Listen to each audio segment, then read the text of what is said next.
en tant qu'instrument de salut, c'est-à-dire en Jésus, l'œuvre de rédemption, tu vois. Il faut aussi connaître Dieu en tant que Père. Tu vois. Et quand il dit la vraie c'est que tu connaisses toi, le seul vrai Dieu. Que veut dire connaître Dieu?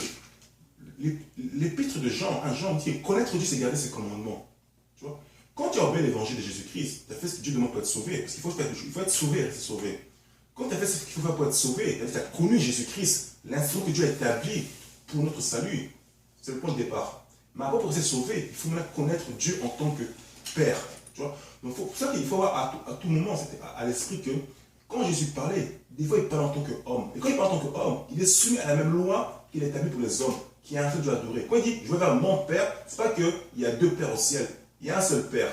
C'est ce côté homme qui parle, il y a ce Père qui va voir. Okay. Tu vois. C'est pour ça que plus loin, le verset 28, quand Thomas vient maintenant, et là Jésus va lui répondre pas en tant qu'homme, va lui répondre en tant que Père, en tant que Dieu.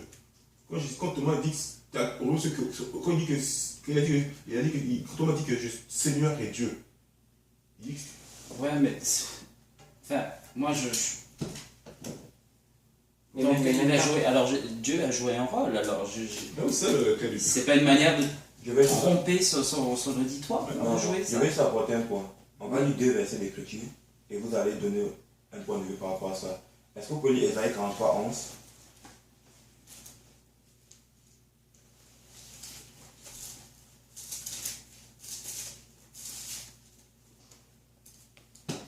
Je lis. Ouais. 43, 11. Hein. Oui. Moi je suis Jéhovah, et en dehors de moi, il n'y a pas de sauveur. Ok. Jéhovah dit qu'en dehors de lui, il n'y a pas de sauveur. Et vous posez la question, est-ce que Jéhovah c'est Jésus? Selon vous? Jéhovah c'est le Père. Est-ce que c'est Jésus-Christ? Non. Ok. Prenons Matthieu 1, 21. Vous prenez... Prenez quoi? Matthieu 1, 21. 1, 21.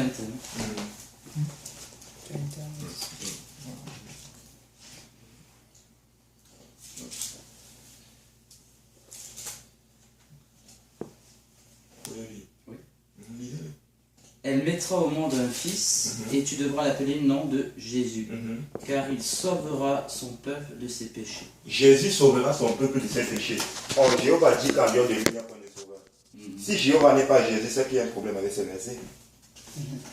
Non, il n'y a aucun problème. Comment il n'y a pas de problème? Est-ce qu'il y a 2 sauveurs? Jéhovah dit qu'en dehors de lui, il n'y a pas de sauveur.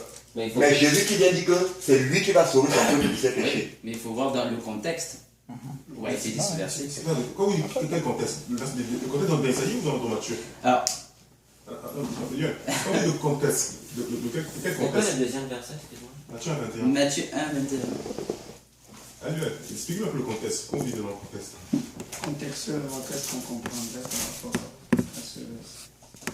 Alors, je crois qu'elle arrive un moment où, concrètement, enfin, c'est plus, ça devient un débat. Non, c'est pas un échange. Parce qu'il y a une Pour moi, c'est pas un échange. Lorsqu'on partage la parole de Dieu, il y a une seule chose qu'il faut avoir pour base. La parole n'est d'aucune interprétation particulière, n'est-ce pas? Vous ne devez tirer aucun enseignement autre que ce qui est écrit. Exact, je suis d'accord avec vous. C'est quoi le verset Matthieu 1, 21, ouais. Et c'est sur la vérité des Écritures que nous sommes éclairés. Il a donné un verset dans l'Ancien Testament, oui. Et le Nouveau Testament vient mettre en application exactement. Ce qui est dit dans l'Ancien Testament.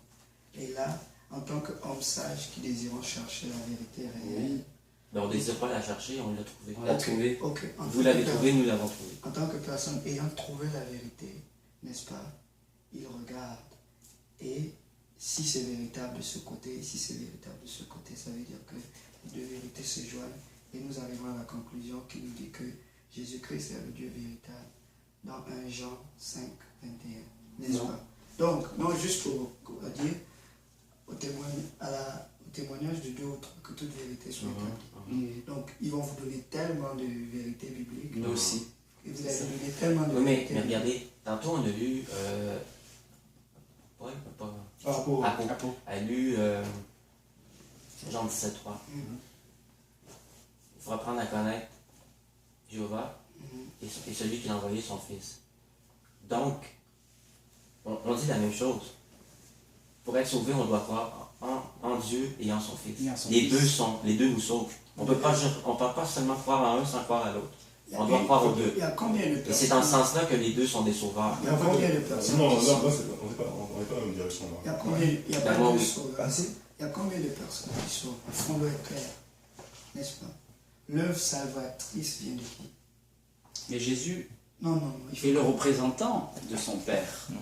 Il est le représentant de son Père. Donc Non, forcément, l'œuvre il représente son Père sur terre. Dieu serait-il capable de vous sauver sans Jésus-Christ? Non, n'est-ce pas? C'est pour cela que Jésus-Christ est paru. Parce qu'on avait besoin de cœur. De quoi?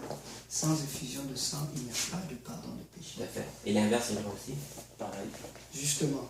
Donc ça prenait de voir Jésus-Christ Mhm. en chair, n'est-ce pas? Oui, Et la naissance de Jésus-Christ est arrivée par l'onction du Saint-Esprit, tout à fait. n'est-ce pas? Qui a donné naissance à notre Jésus-Christ. Juste pour quelle raison? Pour nous sauver, n'est-ce pas? Dieu, dans les temps anciens, il avait dit: je viendrai sauver mon peuple, n'est-ce pas? Il disait que lui-même, il viendrait en tant que sauveur. Voilà, on est d'accord. La manifestation de notre sauveur Jésus-Christ, de ce Dieu qui se manifeste, c'est dit que c'est un mystère. Quelque chose de mystérieux. C'est quelque chose qui ne peut pas s'expliquer par l'intelligence humaine, n'est-ce pas? C'est seulement du divin. Tout ce qui est impossible à l'homme est possible à Dieu, n'est-ce pas? C'est pour cela dit grand est le mystère de la piété. Dieu a été manifesté en chair. Quand on dit que Dieu s'est fait, la manifestation, c'est la révélation de ce Dieu-là dans le charnel, n'est-ce pas? Pour que nous puissions être capables de le voir. Si on n'arrive pas à comprendre, par exemple, que Dieu s'est manifesté dans la chair, dans la logique humaine, mais dans l'impossible. L'impossible, oui. Cela est possible. Est-ce que nous croyons assez en ce Dieu-là pour être capable de croire en l'impossible? Moi, je crois simplement au Dieu qui a été enseigné dans la Bible. Et le Dieu qui a été enseigné dans la Bible, y a-t-il combien de dieux? Il n'y a qu'un seul Dieu, Ok. et le Fils. Ce Dieu-là, n'est-ce pas? Penserez-vous qu'il ne peut pas être le Fils en même temps et en même temps être Dieu? Vous ne le pensez Pas selon les versets qu'on connaît. Voilà. Quand Jésus a dit le Père est plus grand que moi. Mhm. Quand au début de la création, il a dit faisons l'homme à notre image. Mhm. Ces deux personnages distincts Quand sont en il train de disait, se parler. quand il disait faisons l'homme à notre image, Il parlait avec qui n'est-ce encore? pas? Vous êtes à l'image de qui? Il y a Dieu. De Dieu, J'essaie en tout cas. justement. Et quand on vous voit, de quoi êtes-vous constitué? D'un De corps chair. charnel, Oui. d'un esprit que vous ne voyez pas, et d'une âme intérieurement. Non, mais la conversation, c'est à qui il parlait encore une fois? Il se parlait à lui-même. La Quand il a manière, dit faisons l'homme à notre image, il parlait à qui aussi? quand il parlait à lui-même, parce qu'il a dit au courant, au fil de toutes les Déjà là, moi, ça me. Michel, Non, Michel, c'est c'est juste. pas- Tu sais, c'est pas Michel, une C'est discussion. un dieu bipolaire. Non, non, Michel, Ok. tu vois, ça c'était le verset combien? Le Genèse Genèse chapitre 1, 27. 26. 26. Et si vous continuez un peu plus bas, le 24, vous allez voir le 27, vous allez voir, juste un verset plus bas. Juste un verset plus bas. Que dit-il par la suite? C'est ça. Juste un verset plus bas. Lequel? Le 27? Oui, Tonton, il a dit 26, mais on dit le 27. ouais, le 27. Je l'ai pas, moi, la page a été malheureusement arrachée. Aïe. On a fait la retrouver, c'est une image importante. C'est pas. Mais Quand le vous frère arrachez Lionel, la là. page, Vous avez combien de Non, non. versets, vous? Non, non, le verset 27. le verset 27. Parce que 26, il a dit Dieu a créé à notre image. Oui. Non, on dit le verset 27 maintenant. Ah, ok. Et Dieu se mit à créer l'homme à son image, et l'image de Dieu il les créa, mâle et femelle il les créa. À son image à lui. Donc, s'ils étaient plusieurs, ils allaient dire à leur image. Mais il s'est mis à créer à son image. Mais le Fils a été créé à son image aussi. Oui, donc ça prouve qu'il y a une seule. Mais tu sais, Bon, écoutez les gars, je pense qu'on a fait pas mal de toute la question. Ouais. Comme je vous dis, ça En conclusion, qu'est-ce que vous direz de cela? C'est quoi votre conclusion par rapport à toutes ces discussions? Ben, je pense que la conclusion a été dite dans le sens qu'on a dit ce que la Bible a enseigné. C'est sûr et certain que vous avez une façon de voir et nous aussi, et on respecte, ça c'est Mais sûr. tu vois, l'affaire, c'est que ça part de Jean chapitre 1, chez vous, Oui. dans votre Bible. Jean chapitre 1, verset 1. C'est pourquoi tout à l'heure je voulais mentionner. Que voulez-vous dire lorsque vous parlez de la divinité Dieu et qu'il a un Dieu, lui il est là, et puis un petit Dieu là. Il y a un problème. C'est pourquoi tu voulais ramener. Est-ce que vous pouvez dire nous la même expliquer? chose que, Oui, qu'est-ce que ça Dieu, que le diable est appelé Dieu dans la Bible? Ah, donc c'est le Le diable qui était à c'était côté. un ange. C'est le diable qui Par était à rapport au côté. diable et par rapport à Dieu, vous êtes aujourd'hui capable de me dire que Satan, c'est le père du mensonge. C'est un Dieu. C'est une forme de divinité. Non, Ok, Une forme. c'est correct. oui, non, N'est-ce pas? voilà, je viens. Une minute. C'est Satan qui était à côté. Le petit Dieu dont vous voulez parler là, c'est Mais Satan. Non. Et ce qu'on veut dire, c'est que Dieu est une forme de divinité Dans la logique, dans la Bible. dans la révélation de l'ennemi, n'est-ce pas? Il est considéré comme un serpent, n'est-ce pas? Il est considéré comme un vieux dragon. Il a plusieurs manifestations. Satan aussi est considéré comme un ange de lumière. Il se transforme en ange de lumière. C'est par un certain pouvoir qu'il a reçu, qu'il a la possibilité de faire tout ce genre de choses, n'est-ce pas? Oui. Satan, à la fin du temps, lorsqu'il sera révélé, il sera appelé le fils de la perdition. Ce fils de la perdition va s'asseoir dans le temple, n'est-ce pas? Réuniant tout ce qui est de Dieu, Oui. n'est-ce pas? Il sera assis dans ce temple-là en tant qu'homme, n'est-ce pas? Déclarant qu'il est au-dessus de Dieu. Ce sera un homme fait de chair, mais c'est celui-là qui sera appelé de la même manière. Satan le sera fils. un homme fait de chair. Oui, Hmm. vous ne le croyez pas? J'ai pas vu ça dans n'importe quel verset dans la Bible. Si, c'est dans la parole. Dans le livre, c'est quel livre? Ouais, il donne le mystère de Le l'Antichrist. là. mystère de l'Antichrist, quand il sera révélé, n'est-ce pas? Mais c'est pas dans la Bible. Si. C'est le mystère de l'Antichrist. Oui. L'Antichrist, Oui, c'est- l'Antichrist, Oui. oui, mais. Ouais. Ah, je crois que c'était un autre livre. Oui, mais l'Antéchrist Ok. là qui viendra, on a dit tant qu'il ne sera pas venu, qu'il ne sera pas assis dans le temple, n'est-ce pas? S'asseoir dans un temple, ça veut dire qu'il y aura un vrai temple. Et il y aura un trône là-dessus. qui Là, va par s'asseoir. contre, on se rejoint pas vraiment. Non, juste pour sur montrer sur l'identité de la personnalité Ouais, qui sera Christ, présente. encore une fois. N'est-ce pas? Ouais. Cette personne-là sera considérée comme le diable en personne. Mais il est appelé le fils de la perdition. N'est-ce pas? Nous allons le voir et nous allons reconnaître que oui, ça c'est le diable. Hmm. Non. Est-ce que vous parlez de comment vous l'avez appelé, l'Antichrist? Non, c'est pas nécessairement Satan.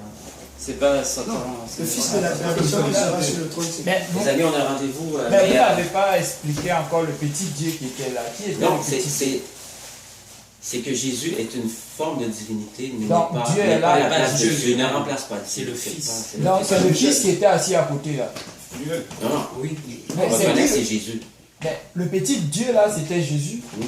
Donc Dieu Mais est une forme là. de divinité. Michel Lionel. Et pas le Dieu Tout-Puissant. C'est pas la même chose. Michel Lionel, quand on dit fils de Dieu, là, c'est. Moi, c'est que j'ai eu votre problème. Quand on dit fils de Dieu, on pense d'un point de vue humain. Comme Michel faisait quelqu'un, et Lionel faisait quelqu'un. Quand on dit fils de Dieu, c'est pas que le fiston Jésus qui joue la voiture, il n'y a pas Jéhovah qui en haut. Non. Quand on dit fils de Dieu, on dit Dieu dans le rôle de fils. Quand Jésus-Christ, quand il a dit, quand il est fils de Dieu, les Juifs ont compris des pierres pour le lapider. Les Juifs ne sont pas bêtes, ils ont compris que pour eux, fils de Dieu, c'est tout simplement le Dieu Tout-Puissant c'est égal à à Dieu. Dieu. Et quand Dieu n'a pas de commencement, il n'a pas de fin. Oui. Il n'a pas de D'accord. progéniture. Mais quand il a dit le Père est plus grand que moi. Mais quand je dis Le que le Père est Père, plus grand que lui, parce que l'esprit est plus grand que voilà, le charnel. Le côté humain. La chair est toujours le soumise. Fils, c'est la chair. C'est la chair qui est mort à la croix, c'est pas l'esprit qui est mort à la croix. Quand on dit l'esprit est plus grand, quand tu vois Philippiens 2,9 là, il dit que le nom de Jésus-Christ c'est le nom au-dessus de tous les noms. Attends, il y a un Et problème. il y a un verset qui dit aussi dans Ésaïe, je le jure par moi-même, Oui, parce que. la vérité sort de ma bouche, Ouais. n'est-ce pas? Et ma parole ne sera point révoquée. Tout genou fléchira devant moi, toute langue jurera par moi. Ça c'est l'Éternel qui parle, n'est-ce pas? Et c'est dans un autre verset qui dit encore, je pense que c'est dans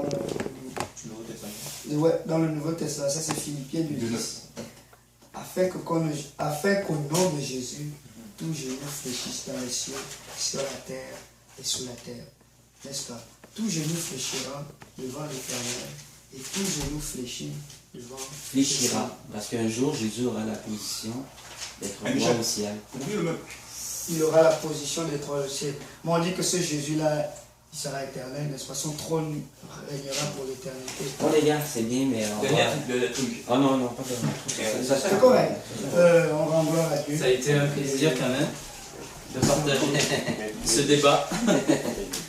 Bonne journée en tout cas. Bonjour, à la prochaine.